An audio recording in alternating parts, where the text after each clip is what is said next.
ஓம் நமோ பகவதே ஸ்ரீரமணாய. பகவானுடைய திருவிளையாடல் திரட்டுற விதேக முக்த லக்ஷணம் அப்படிங்கிற தலைப்பில் இன்றைக்கி ஒரு திருவிளையாடல்.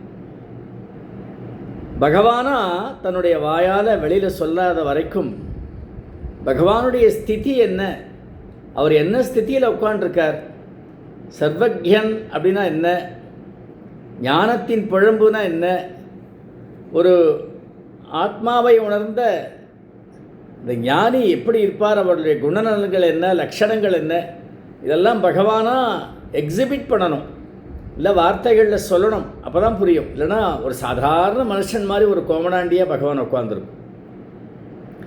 இந்த மாதிரி ஒரு சந்தர்ப்பங்கள் இந்த திருவிளையாட்டில் தான் உபதேசமும் வருது, பகவானுடைய உண்மையான ஸ்திதி என்னங்கிறதும் நமக்கு தெரியுது பக்தாளுக்கெல்லாம்.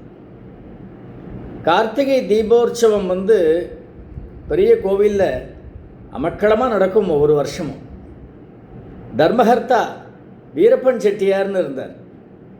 அவர் பெரிய பெரிய கச்சேரிகள்லாம் ஏற்பாடு பண்ணுவார். கர்நாடக சங்கீத பிரபல பாடகர்கள், வாத்தியம் வாசிக்கிறவா, வயலின் வாசிக்கிறவா எல்லோரையும் கூப்பிட்டு வருவார். அங்கே பெரிய கோவிலில் கச்சேரி நடக்கும்போது இங்கே ரமணாசிரமத்திலையும் ஏற்பாடு பண்ணணும் அப்படின்னு நினைப்பார். அது மாதிரி ஒரு தடவை அறியக்கூடிய ராமானுஜ ஐயங்கார் அவருடைய கச்சேரி ரமணாசிரமத்திலையும் ஏற்பாடு நடந்தது. பெரிய பெரிய பக்கவாத்தியம், தட்சிணாமூர்த்தி பிள்ளை, புதுக்கோட்டை தட்சிணாமூர்த்தி பிள்ளை கஞ்சிரா, சுந்தரமையர் கட்டம், இப்படி பக்கவாத்தியங்கள் அமைஞ்சுது. 3 மணிக்கு கச்சேரி ஆரம்பித்தது ரமணாசிரமத்தில். ராத்திரி முடியும் போது 7 மணி. வழக்கமாக பகவான் 5:30 மணிக்கு வெளியில் போயிட்டு வரும். அன்றைக்கி அச்சலமாக அண்ணாமலையாக அமர்ந்து உட்காண்டே இருந்தது. இப்படியே உட்காண்டிருக்கு பகவான். கச்சேரி ஆரம்பித்தது, நடந்தது, முடிஞ்சுது. அதாவது பகவானுடைய அந்த மௌன சன்னதியில் பிரத்யட்சமாக அருணாச்சலேஸ்வரர் உட்காண்டிருக்கிற அந்த இடத்துல பாடியவர்களுக்கும் வாத்தியம் வாசித்தவருக்கும் கேட்ட பக்தாளுக்கும் அது ஒரு பெரிய ஆகர்ஷணம். எல்லாருக்கும் அது ஒரு தனி புது அனுபவம். புதுக்கோட்டை தட்சிணாமூர்த்தி பிள்ளை தன் சிஷ்யால்கிட்ட சொல்லுவாராம், என்னுடைய மிகச்சிறந்த கச்சேரி என்னுடைய வாழ்க்கையிலேயே ரமண பகவானுக்கு முன்னால் நான் வாசித்தது தான். எப்படிப்பட்ட அனுபவம் அது அப்படின்னார். பகவானே உட்காண்டிருக்கார் இல்லையா. ராத்திரி ஆசிரமத்தில் சாப்பாடு முடிஞ்சுது.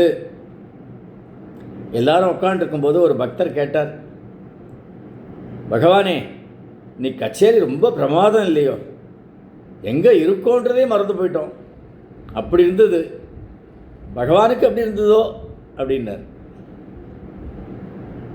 பகவான் மெதுவாக திரும்பி கொஞ்சம் அமைதிக்கு அப்புறம் ஒரு புன்னகையோடு இப்படி சிரிச்சுட்டார். பகவான் சிரிச்சுட்டு சொன்னார், அவள் நமஸ்காரம் பண்ணி பாட ஆரம்பிச்சது தான் தெரியும், அப்புறம் முடிஞ்சு நமஸ்காரம் பண்ணிட்டு எழுந்தா நமக்குள்ளே இருக்கிற ஆசாமி எல்லாத்தையும் சாப்பிட்டுடுறான், அப்புறம் என்னத்தை கேட்கறது,